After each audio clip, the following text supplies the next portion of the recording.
Good morning mga idol. So update natin yung ano natin sa dating nakaraan na pitasan mga idol. Yung upo natin na pitas natin dati. So sinabi ko sa inyo na i-update ko sa next video. So this is video na i-update ko kung ilang kilo ang napitas natin sa nakaraan. Kasi pang-apat na pitas yun mga idol. O mayroon tayo doong nakapitas tayo ng ano na mahigit 300 kilos yung nakaraan mga idol. So medyo marami talaga, dalawang balikan nga sa aming buyer kasi tricycle lang ang dala niya sa kanyang pagbiyahe sa ating upo. So napakarami mga idol. So ngayon po mga idol, dito po tayo ulit sa ating tanim na upo. So tingnan natin kung marami pa bang bunga o marami ba tayong mapipitas ngayong na araw. Sige po mga idol. So tara na, let's go.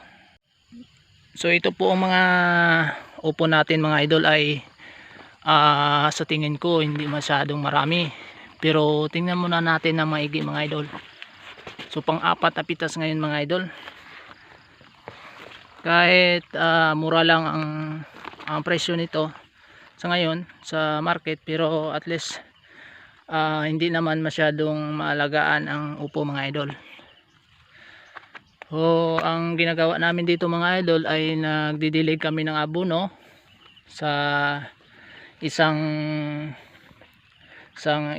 linggo, 2 beses, at napaka kunti lang talaga ang siguro ang dilig namin na ito mga idol. Hindi nga umabot ng 1 kilo, pero ano talaga mga upo mga idol, sa katulad ko na nagpa-farm, so kahit mura lang mga upo mga idol ay napaka ganda po na itatanim sa ating farm.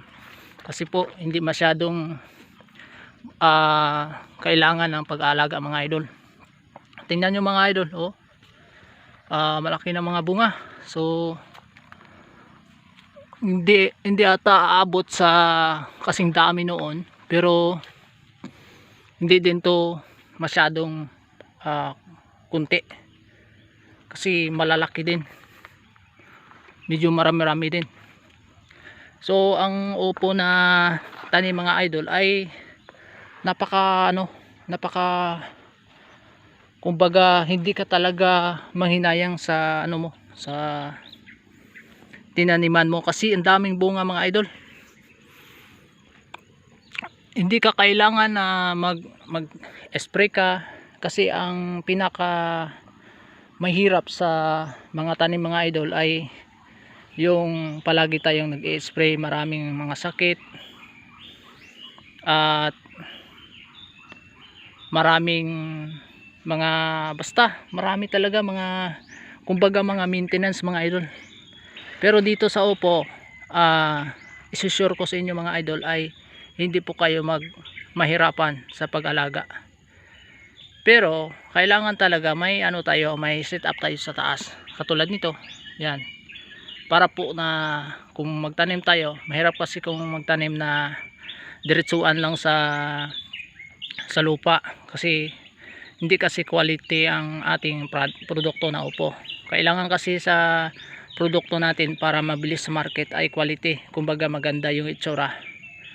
Kasi kapag hinahayaan mo na doon lang sa lupa yung upo, talagang mamumunga talaga. Pero ang disadvantage naman doon ay hindi pareho yung kulay niya. Siyempre pag ang upo ay hindi tulad nito maputi lahat, kapag nandun siya sa lupa, siyempre hindi siya pantay yung kulay niya.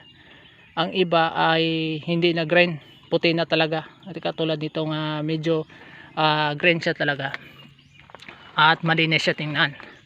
So kapag wala tayong set up, wala tayong gapangan, sigurado hindi masyadong quality yung upo natin mga idol. So kahit maliit lang ang kita sa upo mga idol, sa amin ay malaki to talagang sa amin, tulong. Kasi po ang upo ay napakaliit po ang maintenance, abono lang. Tapos sa harvest ka, harvest ka talaga, hindi ka bibiguin ng upo.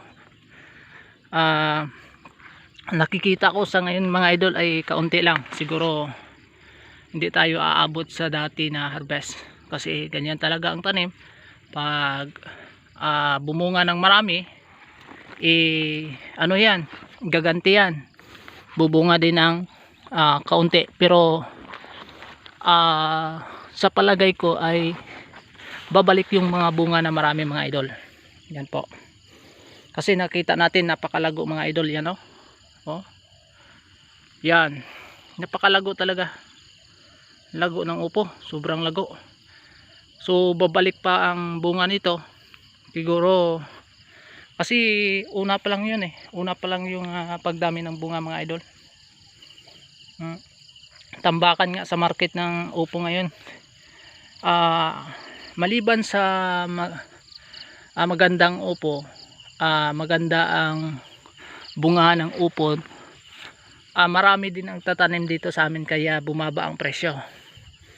Kasi na timing din sa magandang panahon, kaya ganyan po mga idol, ay medyo bagsakan sa presyo. Pero okay naman, pwede rin kasi wala namang masyadong maintenance nito. Ang lang, abono lang mga idol. Yun po mga idol, napakalago sa loob. Pakita ko sa inyo. Hindi na kami makadaan dito mga idol, yung daanan namin, hirap-hirap kami palabas. Ayun dami talaga mga idol. Yan. So kung kayo mga idol, pag nagpa-farm kayo tapos may mga luma kayo na gapangan na taniman yun yung aplaya dati, pwede nyo taniman ng upo. Kahit hindi na masyadong matibay, pero hindi na mababagsak. Kailangan kahit hindi na po na pwede na taniman ng ng ampalaya, pwede na po ay upo yung itatanim natin. Ang dami talagang bunga dito mga idol. Tingnan natin, pakita ko sa inyo. Saksakan bunga, pero hindi lahat, kumbaga paano lang. Next video mga idol ay i-update ko kayo kung bababa ba talaga ang ating mapipitas ngayon, or dadami ba, o pareho ba, o bababa ba, o tataas. So i-update ko kayo sa next video mga idol. Kasi Friday ngayon, magpipitas kami mga idol. Yan, may mga bunga, maraming bunga dito mga idol. Yan, yung maraming bunga, kaya lang hindi masyadong mga malaki mga idol. Yan, so yan lang po mga idol, at salamat sa inyo mga patuloy na pagsuporta. At sana ay nagustuhan nyo ang video na ito, makatulong po sa mga tulad natin ng mga farmers gustong magtanim. Tina-challenge ko kayo magtanim ng mga gulay, especially ng upo. Kapag naghanap kayo ng mga gulay na hindi masyadong magasto mga idol, ay the best po yung upo. Yun po mga idol, ay hindi na ako magtatagal mga idol, kasi kalapusin tayo ng oras. At kung bago ka pa lang sa ating channel mga idol, ay huwag kalimutang mag-subscribe at pakiclick na din ang notification bell para notify po kayo pag mag-upload tayo ng bagong video. Salamat po mga idol, at magandang araw.